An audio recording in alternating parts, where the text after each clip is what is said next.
baki de la diaspora Como baka hom jida baki de parlement Como wanda suka je da kansu da wanda ka kai da karhi baka hom jida baki de la diaspora Como. Ce que je vais essayer de retracer dans ce parcours, c'est comment une difficulté, celle d'employer la langue de l'autre, est devenue consciente petit à petit dans l'histoire des écrivains africains, comment ils l'ont gérée et comment ils ont essayé de la dépasser. Essayer de la dépasser, quelquefois essayer de l'oublier aussi, ils n'ont pas forcément essayé de la gérer non plus, enfin tous les cas de figure vont pouvoir se rencontrer. Le terme que j'ai employé, le terme de défi, se dire dans la langue de l'autre, le défi des romanciers africains, je l'ai choisi un peu pour sa connotation positive, parce qu'un défi, c'est bien, il y a certes une contrainte au départ, une difficulté, mais en même temps, il y a une possibilité de réussite, on se met plutôt dans une perspective de réussite. En même temps, ça ne rendra pas forcément compte de toute l'expérience des romanciers africains.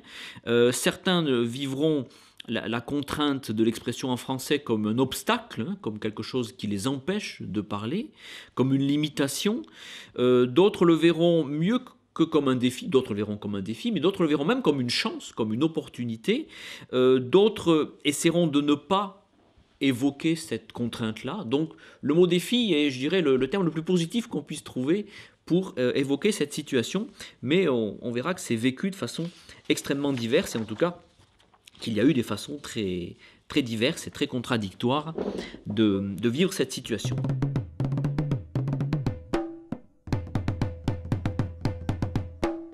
Alors j'ai commencé par un ancrage lointain, comme je l'ai intitulé, volontairement lointain, puisque il me semble qu'il faut s'imposer un recul historique sur tous les phénomènes littéraires ou autres qui semblent relever de l'actualité stricte. C'est pas parce qu'on parle des romanciers africains qui souvent sont des gens, vous le verrez dans ma bibliographie, qui commencent à s'installer dans les années 1950, 1960. C'est pas pour ça qu'on ne parle que de la modernité, de la fin du XXe siècle. Les questions dont on parle, en fait, elles sont latentes, et même plus que latentes, elles sont là depuis bien longtemps. Et donc, je suis allé chercher ces trois vers de La Tempête de Shakespeare, alors même pas dans le domaine francophone, même pas dans le domaine africain, aussi loin qu'on pouvait aller. Pourquoi La Tempête ? Parce que, en fait, je considère La Tempête comme la première allégorie de la colonisation européenne. La première figuration littéraire, on pourrait presque dire mythique, d'une démarche de conquête du monde, qui avait commencé certes un peu avant, puisque les Amériques avaient déjà été bien colonisées, commencé à être colonisées quand Shakespeare écrit, mais qui n'en est encore qu'à son début et qui n'est pas encore conscient d'elle-même. Je pense qu'à la fin de la Renaissance, cette conquête du monde par l'Europe n'est pas encore un projet. Elle se fait d'un espèce de mouvement plus de pulsion que de volonté consciente de conquérir. L'Europe a déjà compris qu'elle n'était pas seule au monde à ce moment-là, et elle commence à s'inventer un rôle dans le monde. Elle commence à se dire, puisque je ne suis pas seule, qu'est-ce que je vais faire dans ce monde compliqué ? Et elle commence à poser des rôles, à imaginer des personnages types. Et les deux personnages types de La Tempête, c'est Caliban et Prospero. Prospero, une sorte d'allégorie du colonisateur, alors une sorte d'allégorie prophétique, c'est-à-dire que c'est a posteriori qu'on le voit comme une figure de ce qui sera la colonisation, puisque on n'est pas encore, même l'Angleterre n'est pas dans une démarche coloniale à l'époque de Shakespeare. C'est quand même bien comme ça que Césaire l'a lu au XXe siècle. Je rappelle que La Tempête, ça a été réinterprété par Aimé Césaire sous la forme de Une tempête, une sorte de réécriture de la pièce de Shakespeare dans le contexte du nationalisme africain, de la négritude dans les années 60. Oui, c'est bien sûr ce qui m'a guidé vers La Tempête de Shakespeare. Mais je ne vous cache pas que je trouve La Tempête de Shakespeare plus intéressante que La Tempête de Césaire. Je pense que La Tempête de Césaire est une réécriture qui finalement est un peu appauvrissante, fortement contextualisée, mais du coup qui s'est démodée peut-être beaucoup plus vite que celle de Shakespeare. Donc deux rôles, celui de Prospero, celui de Caliban. Prospero, c'est l'Européen sûr de ses pouvoirs, d'ailleurs c'est un magicien, il contrôle les forces naturelles, il prévoit l'avenir, donc il domine à la fois la nature et le temps. Et en face, Caliban est une figure mi-humaine, mi-animale.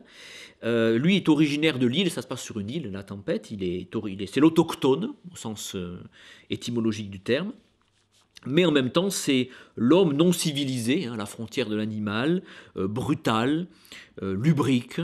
Il convoite bien sûr la fille de Prospero. Et tout l'enjeu de la pièce, c'est le contrôle par la volonté éclairée de Prospero de la force brute de Caliban. Et donc il y a des disputes en permanence. On se doute bien que les relations entre les personnages sont fondamentalement conflictuelles. Et c'est dans de ces disputes que surgit cette phrase de Caliban.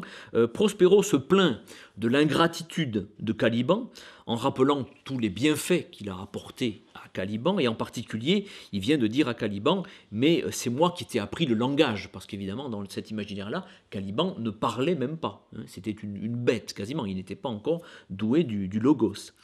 Et Caliban lui répond du tac au tac, « You taught me language, and my profit on it is I know how to curse.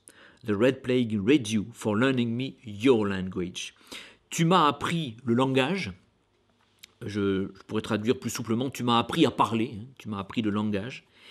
And my profit on it, et le profit que j'en ai retiré, c'est que I know how to curse, je sais comment on insulte. The red plague read you, que la peste rouge t'emporte, for learning me your language, pour m'avoir appris. Et alors là, il y a une difficulté de traduction. Pour m'avoir appris, j'ai envie de traduire ta langue.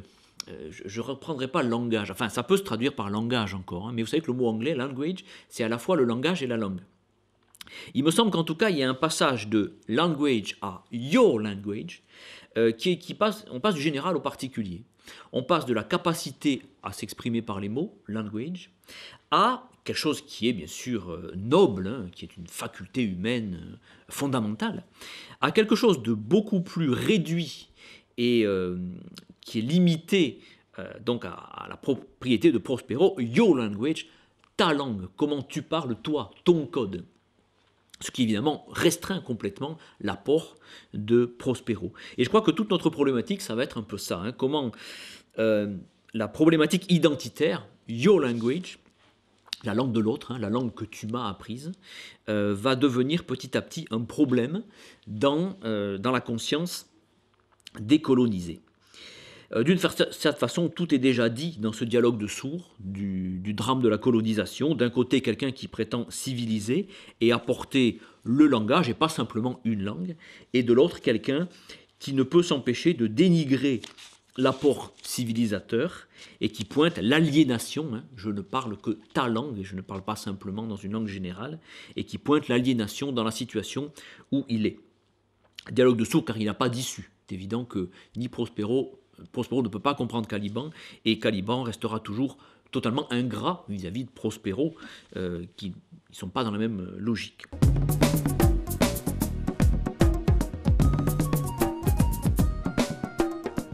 Alors venons-en plutôt à nos écrivains africains, donc en sautant un certain nombre de siècles, et essayons de voir, donc c'est ma deuxième partie, comment les termes du problème se sont petit à petit énoncés chez les écrivains africains et je dirais leur environnement, dans la critique qui les a environnés, dans leur réception, dans le monde culturel dans lequel ils ont vécu. Donc en gros, la deuxième partie, c'est un processus qui va de l'inconscience du problème à la conscience, voire l'hyperconscience du problème, d'un extrême à l'autre. Première citation que je suis allé chercher, ou plus exactement, c'est un critique qui s'appelle Locha Matesso, qui l'a trouvé, mais il n'a pas dit de quel journal il s'agissait et de quel journaliste, peut-être pour éviter trop de polémiques. Cette phrase qui est merveilleuse. « Si le français, non seulement limpide, mais de plus manié avec élégance, fait honneur aux disciples noirs, quel plus patent témoignage de l'application patiente de ces maîtres de race blanche et de la valeur de leur éducation littéraire. » C'est le compliment qui tue, ça, vraiment. Avec des compliments pareils, on n'a plus besoin de critique. Donc c'est un journal belge qui fait ainsi l'éloge d'un roman congolais. On disait congolais à l'époque, on a dit zaïrois plus tard, on est revenu à congolais maintenant. Un des premiers romans congolais qui s'appelle Ngandou de Lomami Tshibamba. Donc compliment appuyé, mais vous aurez remarqué que ce compliment en fait semble traverser le roman sans le voir pour venir se poser finalement pour ceux qui ont permis que ce roman soit écrit, à savoir les maîtres de race blanche. Vous voyez qu'on est toujours dans une vision très binaire, et d'ailleurs on ne va pas la quitter de sitôt, la vision binaire, le noir, le blanc, le disciple, le maître, disciple noir, maître de race blanche. Finalement, autosatisfaction totale de l'Européen qui, à travers un roman africain dont il découvre qu'il est magnifiquement écrit dans un très beau français, parce qu'en 48 apparemment on s'extasiait encore qu'un noir puisse écrire si bien le français, et finalement l'honneur lui revient à lui, donc finalement c'est parfaitement circulaire, réflexif comme démarche. Le commentateur a totalement phagocyté l'Africain dans son commentaire. J'ai envie de dire que ce n'est même pas qu'il lui dénie son altérité, c'est qu'il ne l'a même pas vu, il n'a même pas perçu. Il ne se voit que lui à travers le roman écrit par ce Congolais. Je dirais que le complexe de Prospero joue à plein ici. C'est une sorte de Prospero qui n'aurait même pas encore entendu Caliban parler, même après avoir lu un roman congolais. Cette position pourrait sembler un archaïsme colonialiste disparu depuis longtemps, mais je me suis ingénié à mettre en regard de cette citation de 48 une citation beaucoup plus récente, 88, c'est pas bien vieux, de quelqu'un, alors je ne lui ferai pas l'insulte à ce brave Bernard Biot d'être un colonialiste, mais il me semble que la démarche qu'on va lire dans cette phrase est rigoureusement la même, c'est-à-dire cette même façon de se complimenter soi à travers la production des écrivains qui ont utilisé le français, qui viennent d'Afrique ou qui viennent en tout cas d'autres pays que la France et qui ont employé le français. Puissions-nous rester dignes de l'honneur que nous font tous ceux qui ont appris à penser dans notre langue et pour qui il est des idéaux et des causes qui ne se peuvent concevoir et exprimer qu'en français. D'abord, la rhétorique, je crois, est la même. Évidemment, par ma voix, j'appuie un peu le parallèle. Je crois que l'éloquence est du même type. Le français est donc hyper valorisé. Et au fond, nous sommes heureux, nous sommes honorés, le mot honneur se retrouve. Nous sommes honorés que des écrivains emploient le français, parce que ça nous conforte dans notre amour de notre langue. C'est pas d'ailleurs indigne comme sentiment. Ce qui me paraît d'ailleurs, alors ça peut paraître maladroit, mais il me semble qu'il y a quelque chose de plus pervers derrière cette simplement maladresse. Si on regarde de près le jeu des pronoms, faisons une petite analyse grammaticale. Puis, qui est le nous là-dedans? Il y a une espèce de nous là, un peu flottant, qui ne se définit pas lui-même. Puissions-nous rester dignes de l'honneur que nous font tous ceux qui ont appris à penser dans notre langue. Donc si on comprend bien, nous, c'est les possesseurs de la langue. Nous avons une langue et nous, on nous fait l'honneur de l'employer. Et alors, on pourrait penser que si les gens emploient si bien le français, il pourrait être intégré dans le nous. Mais non, c'est justement ce qui est pervers dans la citation. C'est que ceux qui parlent, ceux qui s'expriment si bien dans le français, eux, ils sont désignés à la troisième personne. C'est ceux qui. Donc il y a une espèce de clivage qui s'installe dans la citation et qui me paraît très symptomatique d'une certaine conception de la francophonie. La francophonie se définit simultanément comme un englobement, une sorte de super-nous. Nous sommes nombreux à aimer cette langue et à la pratiquer, donc nous faisons une famille, nous formons un ensemble, un grand groupe. Et en même temps, à l'intérieur de la francophonie, il y a toujours, implicite ou explicite, un clivage qui est celui des francophones pour qui ce n'est pas vraiment significatif, à savoir les Français, en gros, et ceux qui, je reprends les deux pronoms, ceux qui ont appris cette langue. Donc il y a finalement deux types de francophones. Même pas deux types de francophones. Il y a les Français, puis il y a les francophones. Les francophones sont à la fois associés et séparés dans une démarche qui est assez contradictoire. Parce que finalement, la démarche consiste à la fois à fonder une famille et à la scinder. Qui est une situation presque schizophrénique. On comprend d'ailleurs que, je terminerai d'ailleurs mon exposé par cela, qu'au bout d'un moment, la francophonie devienne un concept un peu insupportable pour un certain nombre d'écrivains contemporains. Donc voilà cet état d'esprit que j'appelle le complexe de Prospero et qui va petit à petit faire place au complexe de Caliban qui va s'exprimer de plus en plus. Cela dit, ce complexe de Caliban, il s'exprimera très progressivement. Moi, je suis frappé de la lenteur au long du XXe siècle avec laquelle cette conscience du problème linguistique émerge. On aurait pu penser que la négritude, la grande négritude césarienne, senghorienne, qui naît autour de 1930, allait pointer cette question linguistique, puisque la négritude a quand même été le grand mouvement de la revanche, au moins sur le plan racial, hein, de redonner une dignité à la race noire.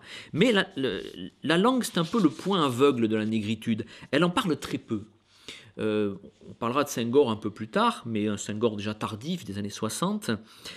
Césaire en parle peu, finalement, de la question de la langue. Et pour trouver une allusion à la langue chez les poètes de la négritude, il faut aller chercher des poètes relativement mineurs et qui même en parlent de façon très fugitive. Alors on cite souvent un certain Léon Lalo à cette occasion-là.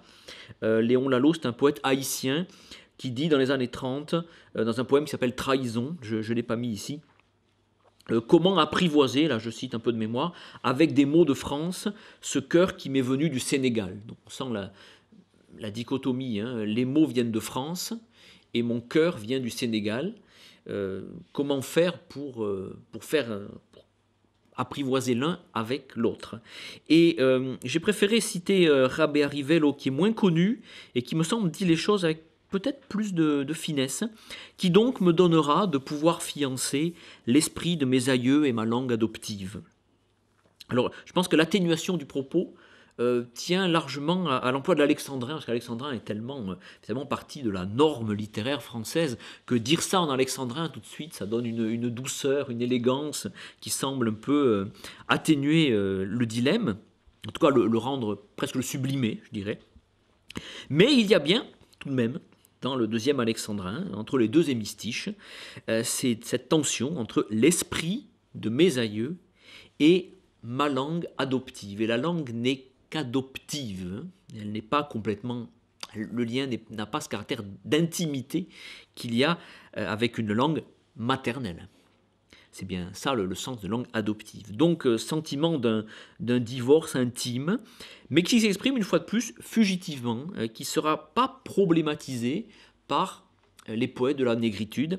Il va revenir plutôt au parrain de la négritude, Jean-Paul Sartre, hein, dans Orphée Noire, d'aller plus loin dans cette démarche et de pointer plus explicitement, comme critique, mais aussi comme philosophe, ce qui se passe, selon lui, chez ces poètes. Mais je note que c'est bien Sartre qui le dit, et c'est pas Senghor, et c'est pas Césaire, et ça me paraît quand même pas complètement un hasard.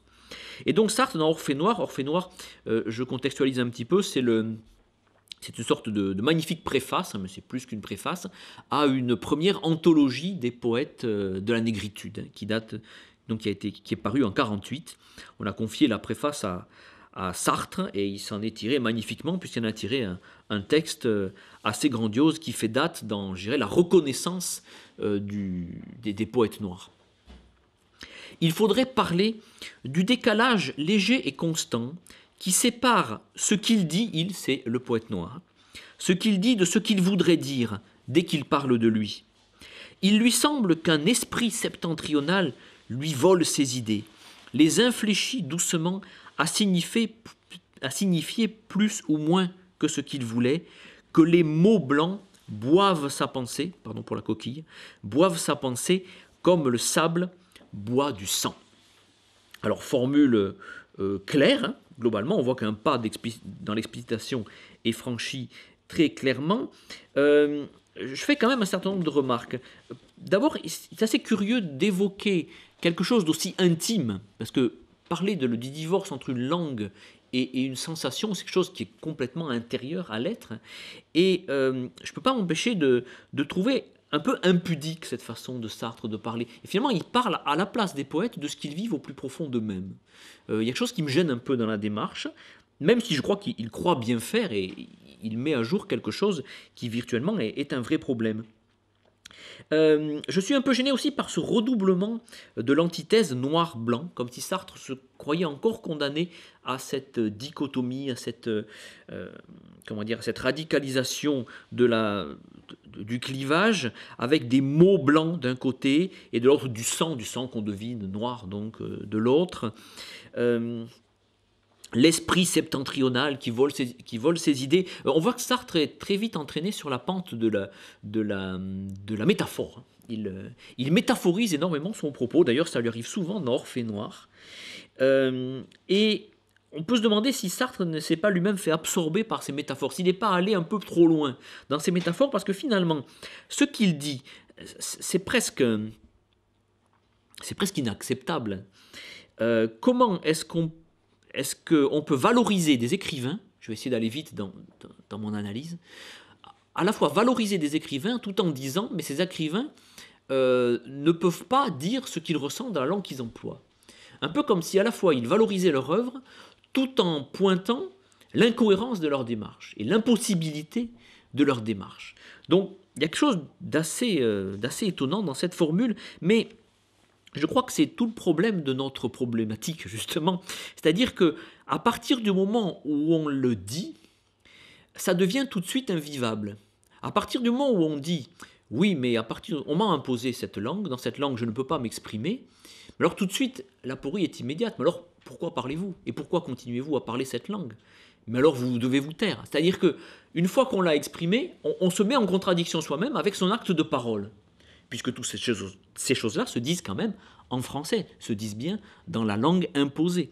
Donc on prétend à la fois valoriser une expression littéraire dans la langue du colonisateur et condamner, ou en tout cas pointer la difficulté qu'il y a à s'exprimer dans cette langue. Et ça explique sans doute pourquoi c'est si difficile à dire pour les intéressés, pour les gens qui sont supposés le vivre. Pourquoi Rabear Rivelo le dit avec tant de subtilité? Pourquoi c'est Sartre qui le dit à la place de Césaire et Senghor? Césaire et Senghor d'ailleurs qui ne le diront jamais. Et pourquoi finalement les Africains eux-mêmes le diront pas véritablement? Les deux dernières citations que j'ai mises ici, qui sont un peu plus tardives, 78, 63, la première, c'est pas un écrivain africain, mais c'est un critique, c'est un universitaire. Et la deuxième, c'est pas un romancier, c'est un personnage créé par un romancier. Comme si finalement aucun romancier ne pouvait complètement assumer cette thèse de dire « je parle dans une langue dans laquelle je ne peux pas parler ». Puisqu'évidemment c'est indicible, c'est une contradiction radicale. Donc les deux dernières citations de ma série, j'y reviens un petit peu. La première est de Makili Gassama, c'est un critique donc africain. Comme il s'agit ici de la littérature nègre de langue française, l'expression est une expression étrangère. Étrangère à notre façon de concevoir la vie. Elle nous vient de l'extérieur. Vous noterez l'insistance étrangère, étrangère, extérieure. Et puis en face, une insistance non moins grande sur l'autre versant. Et le message, contrairement à l'expression, vient du plus profond de notre être, de notre âme de nègre. On est encore dans le système conceptuel senghorien, tout à fait. Et donc, encore une fois, on pointe cette contradiction, cet écart entre une expression étrangère et une âme autre, une âme différente. C'est dit d'une autre façon plus polémique, mais peut-être plus politique aussi, par un personnage de l'Harmattan de Sembène Ousmane. Sembène Ousmane qui est un des romanciers que j'évoque dans ma bibliographie. Alors c'est intéressant de voir que ce n'est pas Sembène qui parle, mais qu'il a inventé un personnage qui est un écrivain et qui dit la chose suivante. Donc le personnage dit « J'ai renoncé à écrire en français ». Vous voyez, c'est vraiment une virtualité de l'écrivain, le romancier qui invente un personnage qui dit qu'il n'écrit plus en français. Mais le romancier, lui, il écrira en français, il écrit encore en français d'ailleurs aujourd'hui. « J'ai renoncé à écrire en français.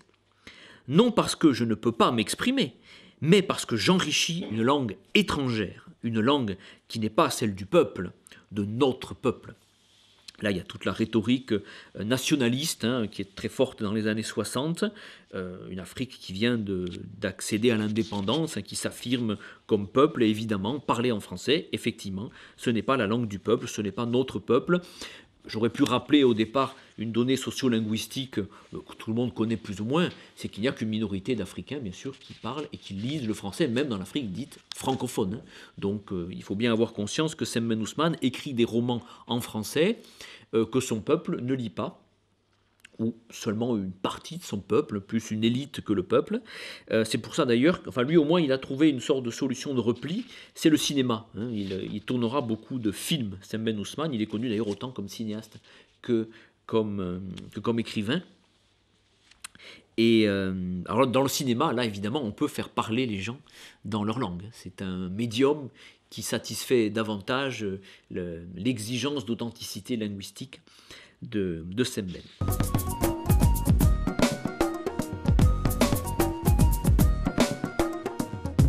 Donc la conscience de la contradiction arrive maintenant à son maximum, dans les années 60 en gros, hein, et il n'est pas indifférent de constater que ça correspond aussi à une crise de la production littéraire.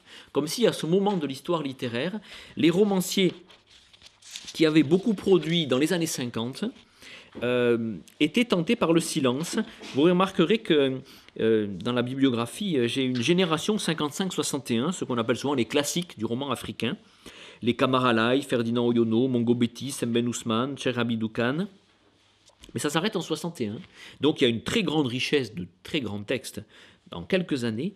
Et les années 60 sont beaucoup plus pauvres. Enfin, il y a des choses intéressantes, mais Kamaralai n'écrit plus. Ferdinand Oyono n'écrit plus.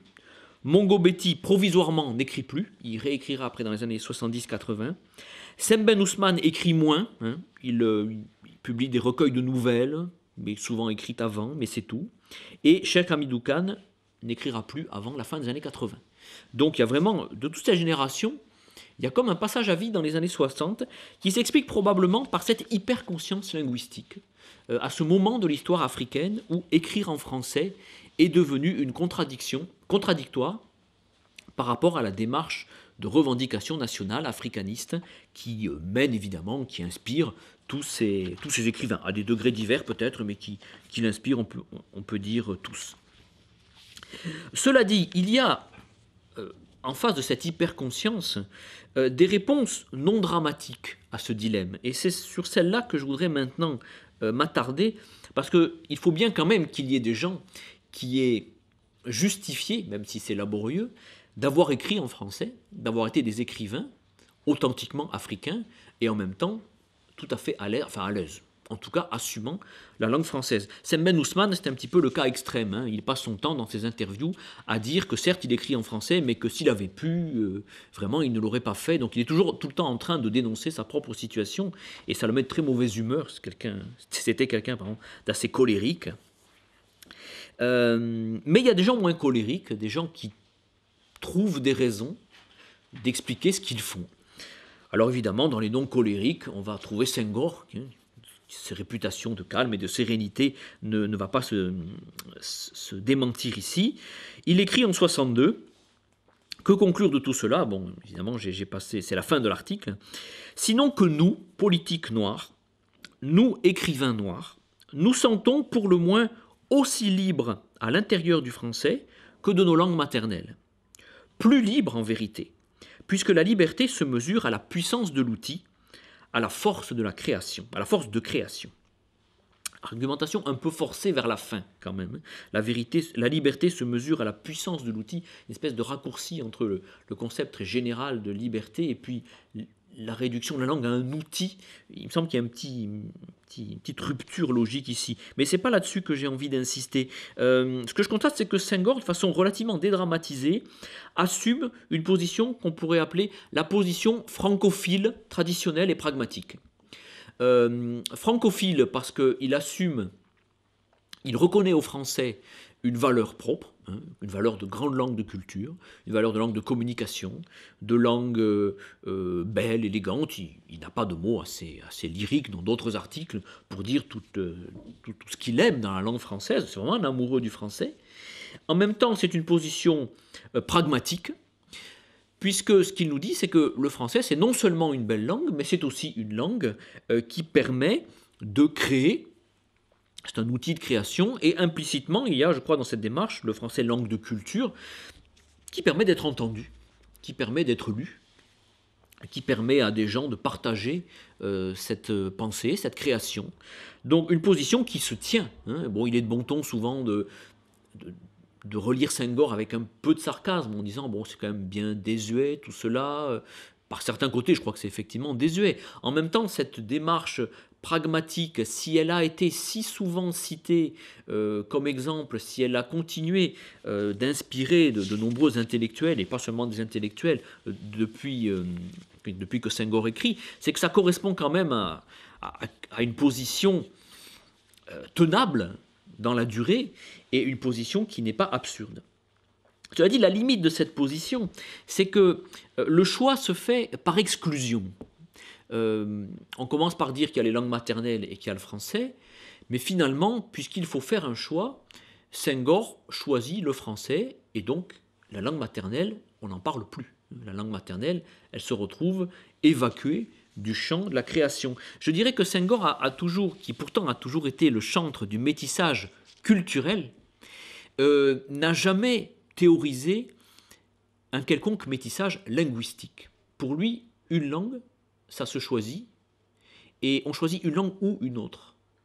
Il y a un caractère binaire dans le choix qui pour lui n'existe pas dans la culture. Pour lui, dans le domaine culturel, alors il élargit un peu, on peut être à la fois authentiquement africain, en phase avec ses racines, se rappeler des mythes, des contes, des légendes, et se nourrir des sources françaises, gréco-latines, etc.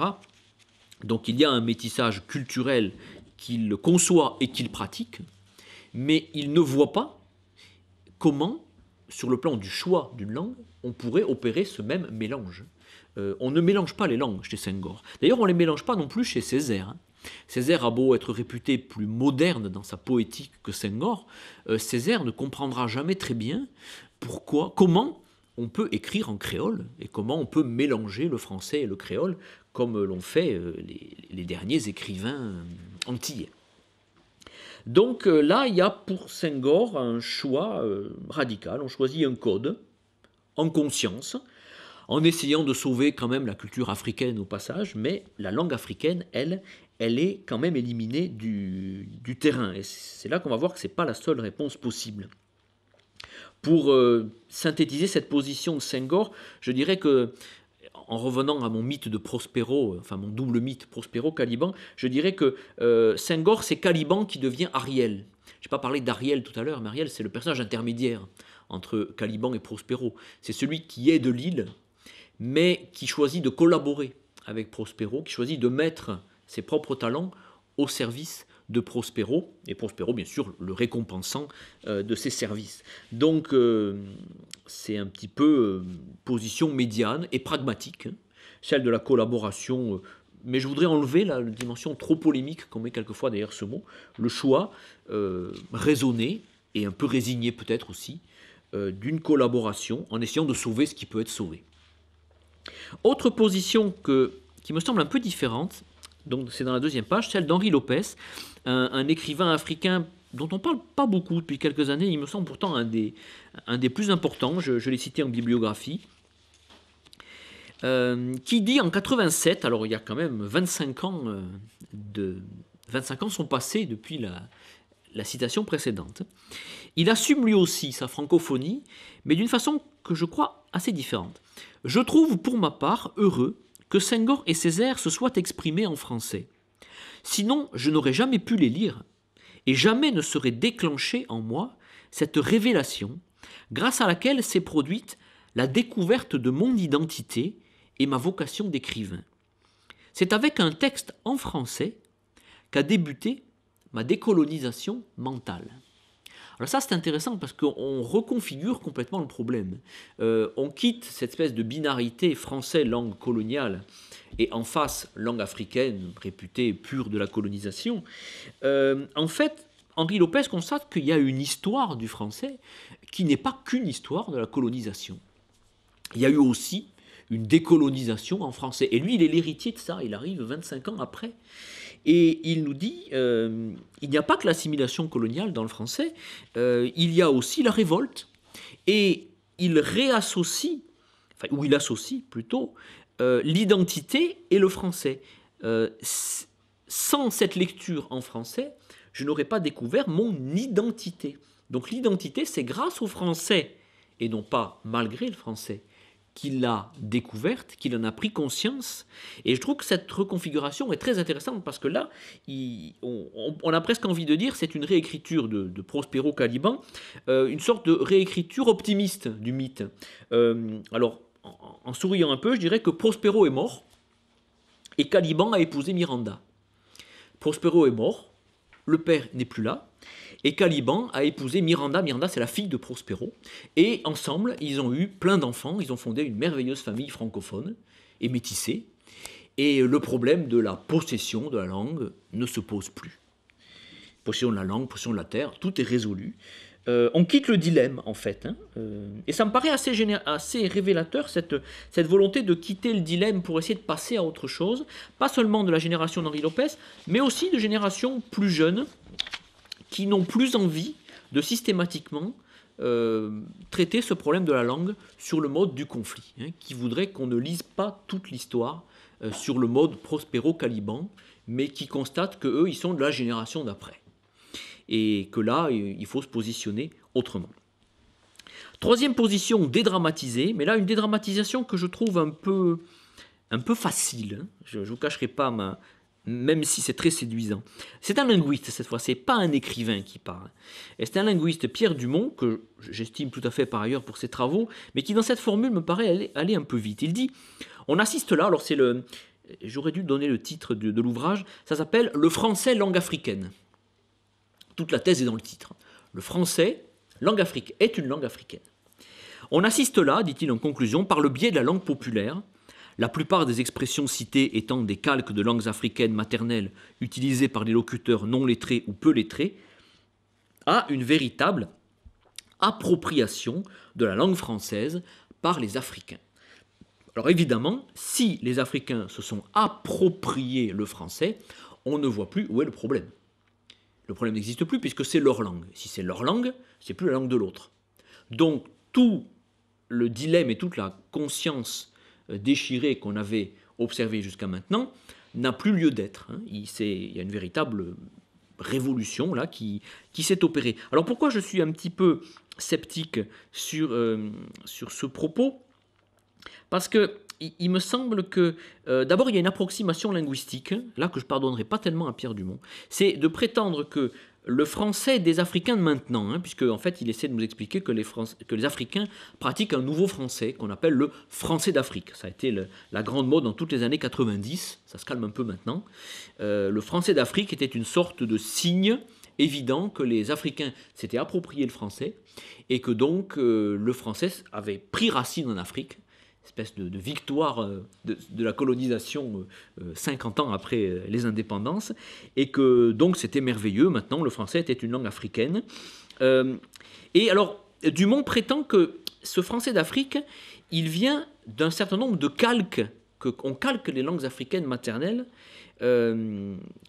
par des gens qui ne connaissent pas bien le français, qui calquent leur langue maternelle et qui du coup enrichissent le français et créent un nouveau français. Enfin ça c'est très joli en théorie, mais quand on regarde justement les expressions citées dont il parle, parce qu'il faut regarder un petit peu de près avec un regard linguistique, on voit qu'un grand nombre d'expressions citées ne sont pas du tout des calques de langues africaines. Ce sont des formations, des transformations, des inventions tout à fait intéressantes. Ce n'est pas un jugement de valeur que je pose dessus, au contraire, mais qui ne dérivent pas linguistiquement d'un croisement avec une langue africaine.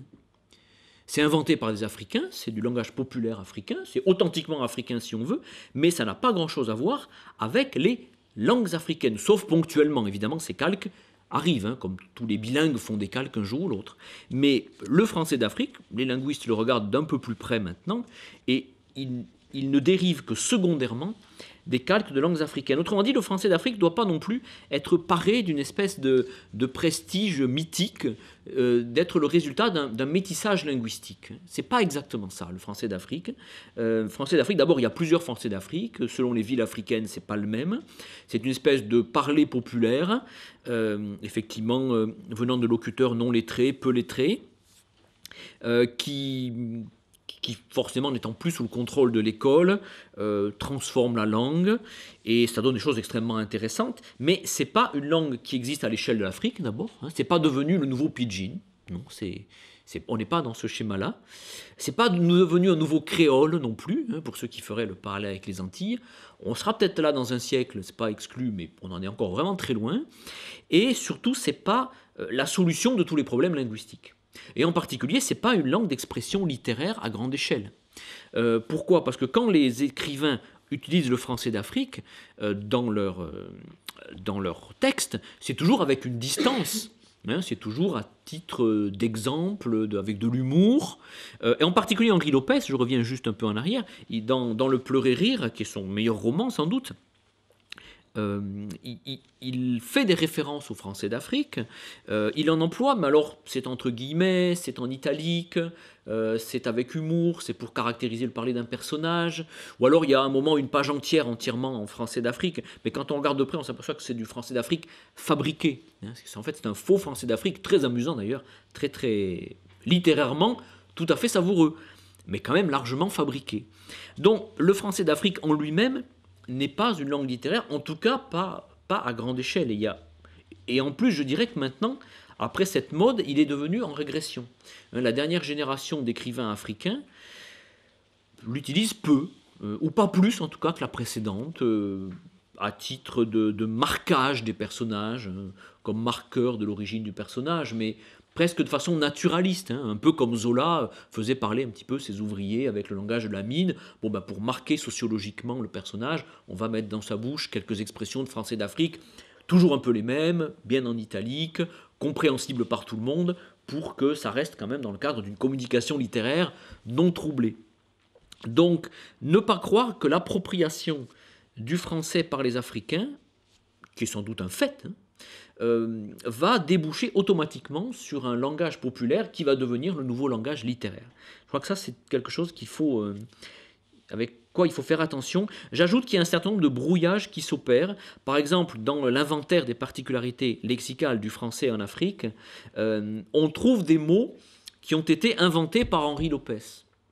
C'est-à-dire qu'on fait croire au lecteur, si on peut être lecteur d'un dictionnaire ou lecteur d'un inventaire, mais celui qui parcourt cet inventaire en quête, souvent d'ailleurs je crois un petit peu de fantaisie, d'exotisme, d'expressions savoureuses, il va trouver des choses parfaitement authentiques tirées d'une copie d'élève ou d'un article de journal, et puis il va aussi trouver des choses qui ont été parfaitement fabriquées par un écrivain.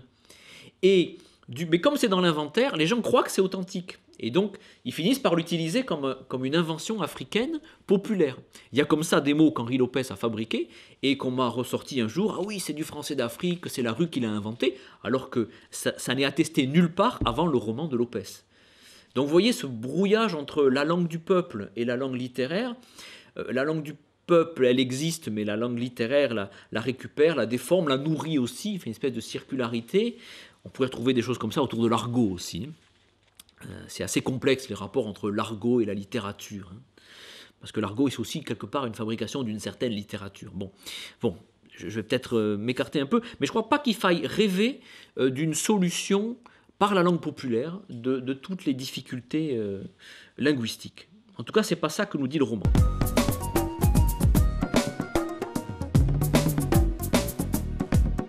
Le cas de Kourouma, je pense que Kourouma, je vais m'avancer un peu, mais on a le droit quand même, dans une conférence, d'être un peu partial. Je crois que c'est le seul écrivain africain qui ait pleinement vu sa situation linguistique comme un défi, c'est-à-dire comme une situation de contrainte dont on pouvait tirer une occasion de dépassement et de créativité. C'est-à-dire que pour lui, la situation linguistique de bilinguisme, on a une langue maternelle, on a le français, qu'est-ce qu'on fait avec ça ? Comment on peut être un authentique écrivain africain si on élimine sa langue maternelle ? Pour lui, ce n'est pas possible. Kourouma, lui, pour ça, il n'est pas dans l'option Senghor. Il ne dit pas « tant pis pour ma langue maternelle, j'écris en français ». Il dit « je vais écrire en français en utilisant ma langue maternelle quand même ».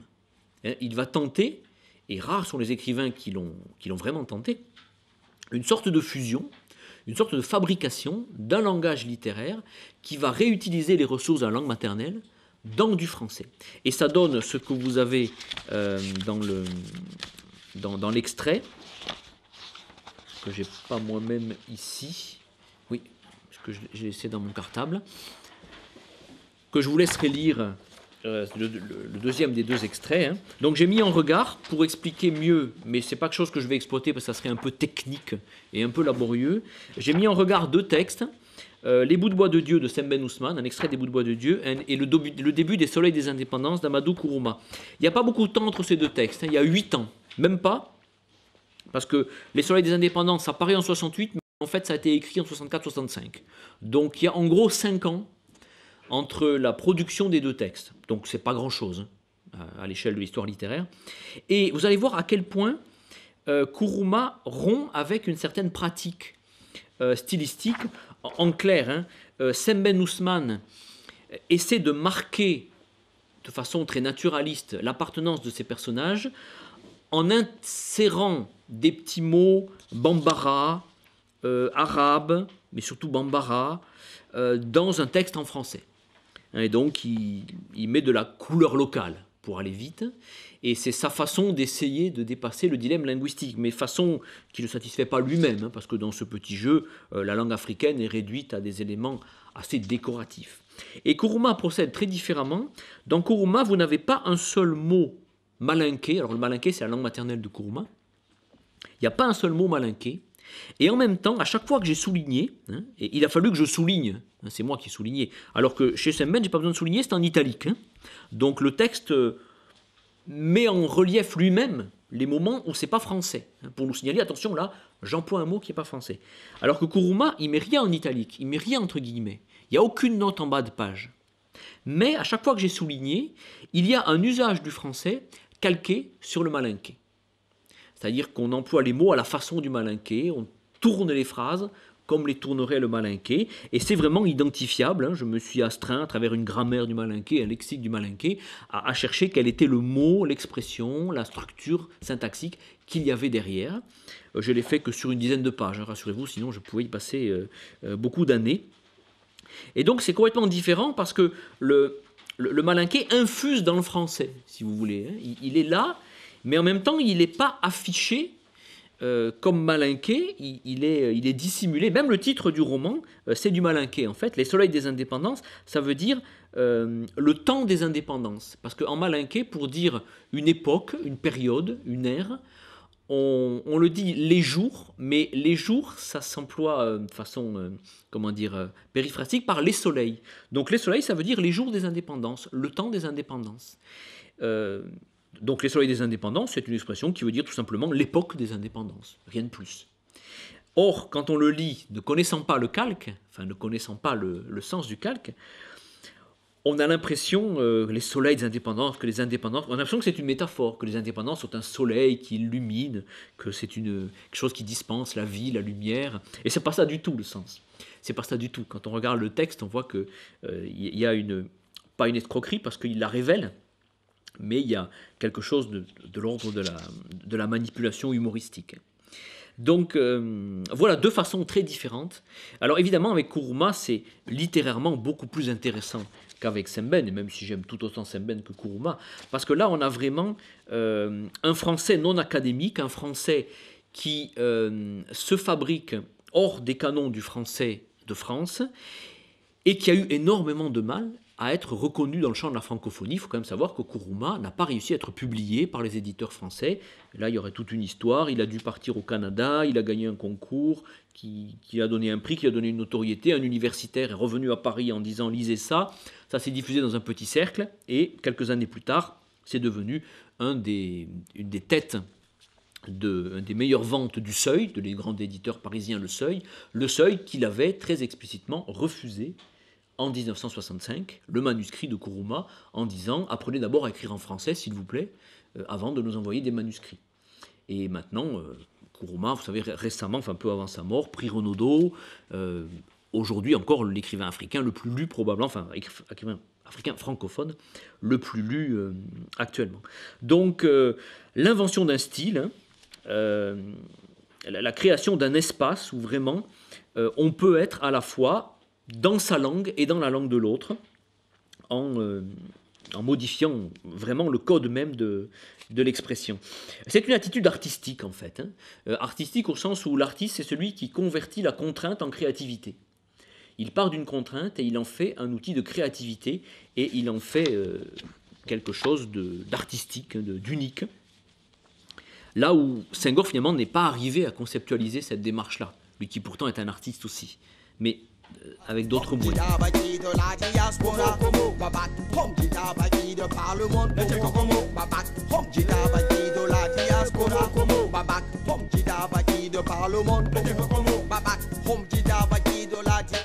Indexé, baki de par le monde sans papier, expatrié, expulsé, kawal bisa kawal gaba miyasa, como jida inda que jeda raja, back à la source, à la terre, mère Africa, back to the roots kenan, tibia julia doka, kamaji como jida, yale jida ya baraka. Alors, revanche et dépassement, bon, une phrase de Tchikaya Utamsi que j'aime bien, mais qui est presque trop belle, hein, qui répond un petit peu à cette idée de revanche. Il y a que la langue française me colonise et que je la colonise à mon tour, ce qui finalement donne bien une autre langue. Alors là, vous avez une sorte d'inversion de la colonisation que je trouve très intéressante. Hein. La langue française me colonise et je la colonise à mon tour. Là, c'est vraiment la démarche de revanche. Comme quoi, d'autres écrivains que Kourouma ressentent cette ouverture possible de créer une nouvelle langue. La formule est structurée comme une revanche, hein, la langue française me colonise et je la colonise à mon tour, mais en même temps, ce qui est intéressant, c'est que ce n'est pas une revanche destructrice. On prend coloniser finalement dans son sens positif. Il y a eu une polémique assez récemment sur les différents sens du mot colonisation, parce que le Robert, ou je ne sais plus quel autre dictionnaire, avait eu le malheur de citer le premier sens du mot, qui effectivement, je regrette, mais le premier sens du mot, c'était la mise en valeur d'un territoire. Historiquement, c'était le premier sens du mot. Et après, évidemment, il y a eu d'autres, historiquement, ça c'est compliqué. Mais j'ai l'impression qu'ici, Tchikaya Utamsi, un écrivain congolais, mais Congo-Brazzaville, revient au sens premier du mot coloniser. Coloniser, ça pourrait vouloir dire aussi mettre en valeur, exploiter positivement les ressources d'eux. Et donc lui, il est un colonisateur de la langue française. Il a inversé la démarche coloniale. J'ai trouvé que la formule était tout à fait intéressante et puis ouverte, hein, ce qui donne une autre langue, ouverte vers la création aussi, hein, ouverte vers autre chose. Alors évidemment, entre langue et langage, depuis le début, on est obligé de tâtonner un peu avec la définition des mots.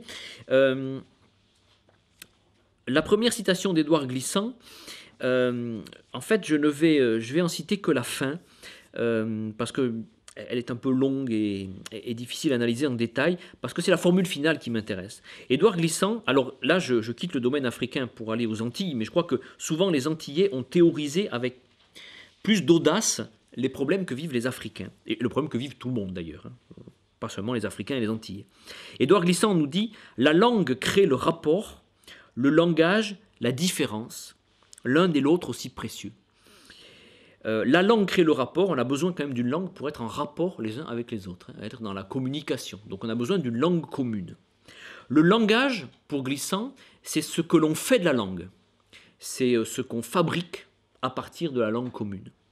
Et j'aime beaucoup cette formule, la langue crée le rapport, le langage, la différence, parce qu'il faut qu'on soit différent, l'un et l'autre aussi précieux. Il n'y a pas à choisir entre la langue comme outil commun qu'il faut respecter parce que c'est notre seule façon de communiquer, et le langage qui doit rester différent parce qu'il faut vivre chacun son authenticité dans sa particularité. On a besoin de la langue, on a besoin du langage.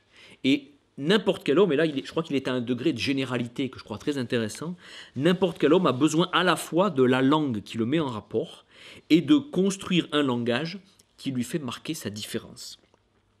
Alors il a repris un peu la même idée plus tard, 20 ans plus tard, dans Tout Monde, dans un texte plus poétique que j'aime beaucoup et que je trouve très très moderne, hein, et d'une modernité qui excède largement l'Afrique, qui inclut les Antilles, le tiers-monde et même sans doute le monde entier. L'avion a mélangé les langues.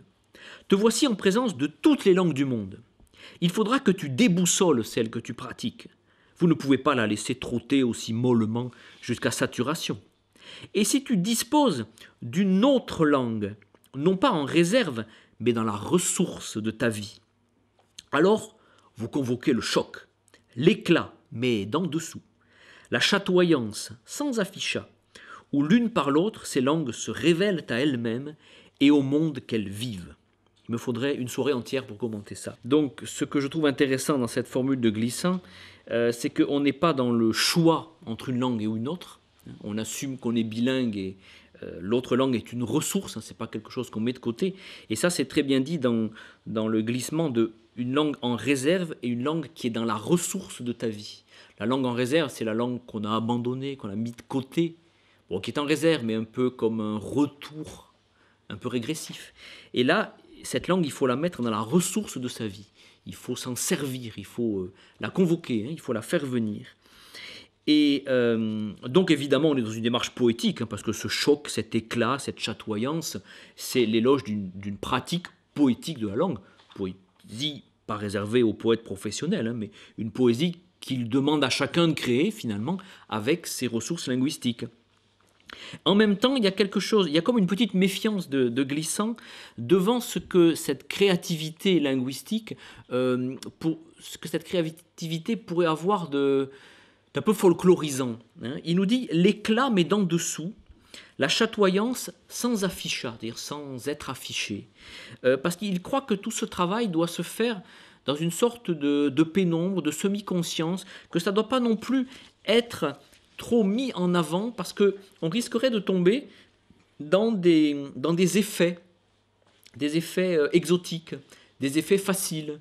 Voyez comme j'exhibe ma langue, voyez comme je suis capable de faire des calques, des emprunts, des citations d'autres langues. Parce que Glissant se méfie un petit peu de la dernière génération des écrivains antillais qui a tellement pratiqué ce mélange avec le créole que c'est devenu une sorte de marque de fabrique et lui craint un peu que ça tourne à la fabrication.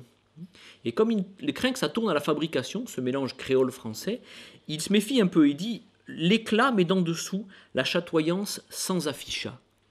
Donc ça doit être intégré dans le corps même du langage et ça ne doit pas être simplement pour faire bien. Ça ne doit pas être simplement quelque chose qui brille à la surface. Ça doit plutôt chatoyer que briller. Donc chaque mot compte. Voilà, donc on voit qu'on soit avec Kourouma ou avec Glissant, de part et d'autre de l'Atlantique, on voit qu'on imagine des issues artistiques, poétiques, dans une invention, mais qu'on a un peu renoncé au passage à fabriquer une sorte de langage collectif. Au passage, je dirais que ce qui s'est un peu perdu, c'est le politique. L'idée qu'on pouvait peut-être caresser dans les années 60 d'une solidarité totale des peuples du tiers-monde et que donc il faudrait trouver la langue qui permettrait de dire ça, qui mettrait en accord le choix d'une langue et le choix résolument anticolonial, d'affirmation du Sud contre le Nord. Bon, ben ça, on l'a un peu perdu parce qu'il n'y a rien à faire. La langue, c'est toujours le français. Elle est toujours là, cette langue française. On l'a transformée, c'est plus la même. On se l'est appropriée. On continue de se l'approprier en continuant de la transformer. Mais cela reste des transformations individuelles. C'est chaque personne qui convertit sa langue, qui se fabrique son langage.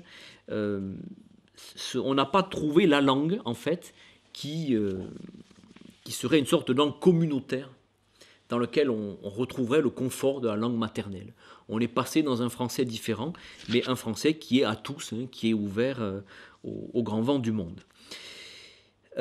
Pour finir, alors je finis pas vraiment ma réflexion, mais je voulais un peu l'ancrer dans l'actualité avec quelques remarques au-delà de la francophonie. Il me semble que depuis une dizaine d'années, en fait, il y a une certaine dévitalisation de la question de la langue chez les écrivains francophones en général et africains comme les autres.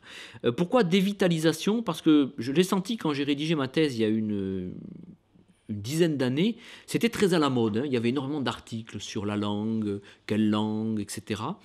Et depuis quelque temps, on a l'impression que les écrivains sont de plus en plus ennuyés de devoir témoigner sur leur langue.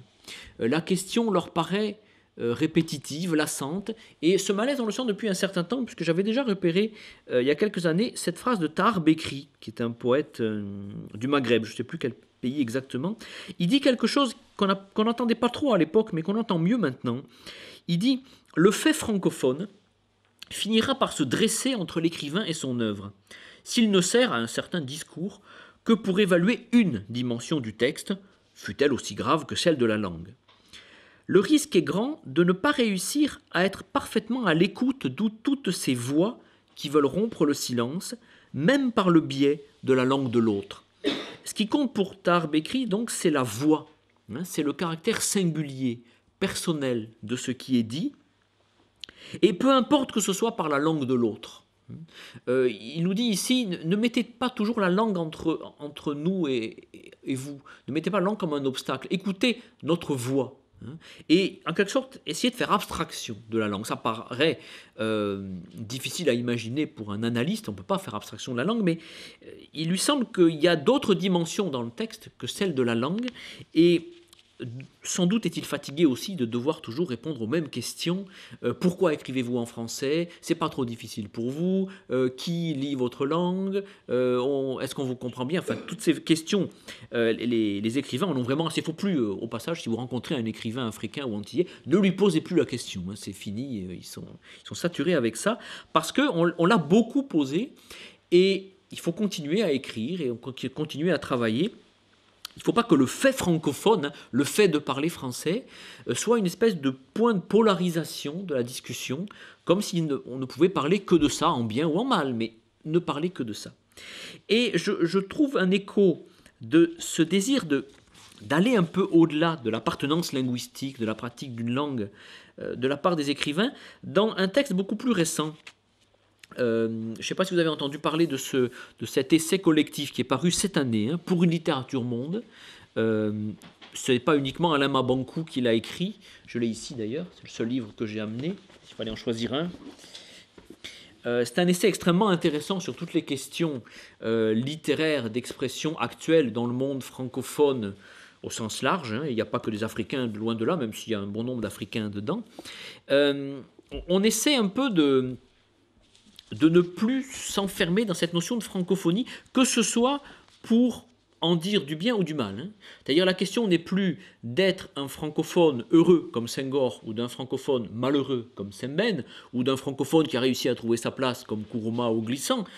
La question c'est que, est-ce que vraiment c'est le fait d'être francophone qui compte? Est-ce que c'est pas plutôt l'individualité du discours littéraire qui ne se réduit pas à une appartenance linguistique, donc le rattachement à une aire linguistique n'est pas majeur.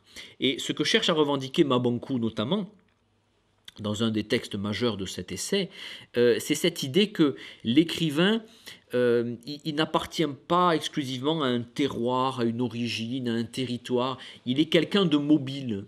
On n'écrit pas à partir forcément de ses racines, de son origine, on peut aussi écrire à partir de ce qu'on a découvert dans son parcours.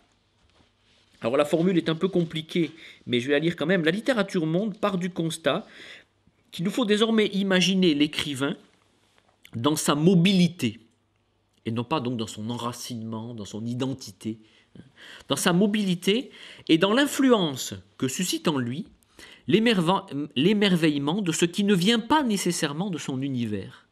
Donc en fait, l'écrivain c'est quelqu'un qui vient peut-être d'un univers, mais qui a été émerveillé par autre chose entre-temps. Et après tout, pourquoi cette autre chose? Le pays d'accueil, le pays d'exil, la langue apprise sur le tard, des rencontres faites à l'adolescence, à l'âge adulte, ne serait pas aussi majeur dans l'expression littéraire que la langue maternelle, l'origine, ce dont on hérite par ses parents, la culture ancestrale, etc. Donc il dit, un écrivain aujourd'hui, il a toujours voyagé. D'ailleurs son article s'appelle « Le chant de l'oiseau migrateur ». Pour lui la littérature, ça peut se comparer à des chants d'oiseaux, mais il dit les plus beaux chants, ce sont les chants des oiseaux migrateurs, c'est-à-dire ceux qui se sont déplacés. Et donc il faut écouter le chant de ces oiseaux-là, qui ne chantent pas forcément leur origine, mais qui sont dans la migration, dans le mouvement. Et cette espèce d'élargissement du propos, à la fois individualisation, chaque écrivain a sa propre voix, ne nous enfermez pas dans la francophonie, et cet élargissement, parce que finalement, tous les écrivains, mais aussi tous les hommes, rencontrent un petit peu les mêmes problèmes. On le trouvait déjà dans un texte de 64 de Jean-Paul Sartre, et c'est lui qui me servira presque de conclusion. Alors c'est plus le Sartre militant de 48, c'est le Sartre plus mûr, celui qui parle de son expérience d'écrivain, le Sartre qui essaie de comprendre un petit peu ce qu'il a vécu lui, au lieu de parler toujours des autres. Et il a cette formule qui est assez remarquable, cela tient à la nature du verbe, on parle dans sa propre langue, on écrit en langue étrangère. Formule que je crois remarquable et qui dissout une bonne partie aussi de notre problématique. On parle dans sa propre langue. La langue maternelle, cela n'a de sens qu'à l'oral. Parce que parle, ici, ça s'oppose à écrire. La langue maternelle, elle n'est pleinement langue maternelle qu'à l'oral. La langue maternelle, oui, on a le confort de sa langue maternelle dans la spontanéité de l'oral. Mais dès lors qu'on écrit, dès lors qu'on est écrivain, on ne peut plus être dans la langue maternelle. Et c'est un Français pur souche qui dit ça. Même moi, Jean-Paul Sartre, l'intellectuel de référence des années 60, j'écris dans une langue étrangère. Mais si Sartre le dit, alors les écrivains africains ne sont pas dans un cas particulier. Ils ne sont que dans un cas un peu plus... Ils ne font que rendre un peu plus visible ce qui est la condition naturelle de tous les écrivains, et qui est d'écrire dans une langue étrangère, parce que l'écrit, c'est toujours une langue étrangère.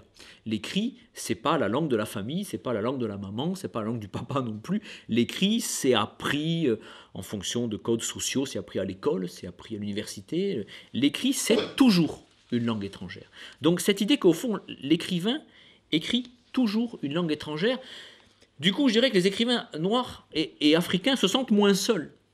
Et ils revendiquent de plus se sentir seuls, de plus être parqués dans cette espèce de particularité linguistique. Ah mais vous êtes des Africains, donc vous avez un rapport au français spécial. Ils nous disent, mais après tout, mon rapport au français, est-ce qu'il est si différent du vôtre ?